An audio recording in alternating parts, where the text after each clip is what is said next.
এরকম জানি কারোর ঘরে মেয়ে না দেয়, আর জানি এরকম স্বামী কারো ঘরে না দেয়। আল্লাহর কাছে দোয়া করি এটা। নাকি নাক ফুলতেছো কে?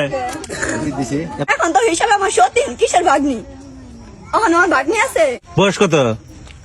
15 কিসে পড়ো তুমি? সরহেবে কে? হ্যাঁ, মাদ্রাসায়। জি। আপা মাস্কটা পরিয়ে দেই। না, মাস্ক পরাতে লাগবে না। মাস্ক খুলে নিলেন কে? না, মাস্ক খোলাই দরকার। ও যেরকম হয় এরকম হওয়া উচিত। আপনার না ভাগ্নি খালা? ভাগ্নি লাগবে না, হ্যাঁ? লাগবে না। এখন তো হিসাবে আমার সতীন, কিসের ভাগ্নি? এখন আমার ভাগ্নি আছে, মেয়ে আছে। এখন ও আমার সতীন। এ তোমার নাম কি গো খালা? জাহিদা। জাহিদা। তোমার পিতার নাম কি? নুরুল ইসলাম।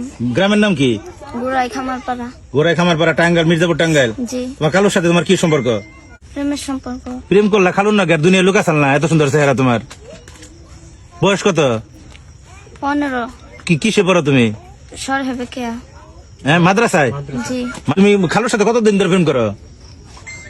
প্রায় 5 মাস হয়। 5 মাস। নিয়ে গেছিল বিয়ে করার জন্য, হুম। কিন্তু জন্ম নিবন্ধন না থাকার কারণে বিয়ে করতে পারে নাই।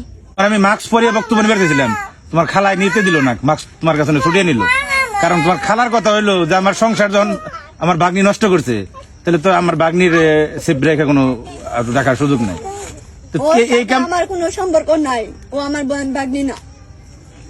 তুমি এই দিনে ও আমার ভাগ্নি না। একটা খালুর সাথে বয়স্ক মানুষ, ও যেহেতু মনে করেন জানা শোনা সত্ত্বেও এই কাজ করছে, ও আমার কেউ না। আমিও চাই আমার স্বামীরও শাস্তি হোক, এর হেরও শাস্তি হোক, যাতে আর কোনো সংসার এরকম ভাবে নষ্ট না হয়, এরকম ভাবে যেন আর কোনো সংসার না ভাঙে। বুঝছেন? সবাই কাছে দোয়া করি এরকম জানি কারোর ঘরে মেয়ে না দেয়, আর জানি এরকম স্বামী কারো ঘরে না দেয়। আল্লাহর কাছে দোয়া করি এটা। কাজ দুজনেই করছে, অসৎ কাজ দুজনেই করছে, শাস্তি দুজনেই পাইব। এটাই হওয়া উচিত।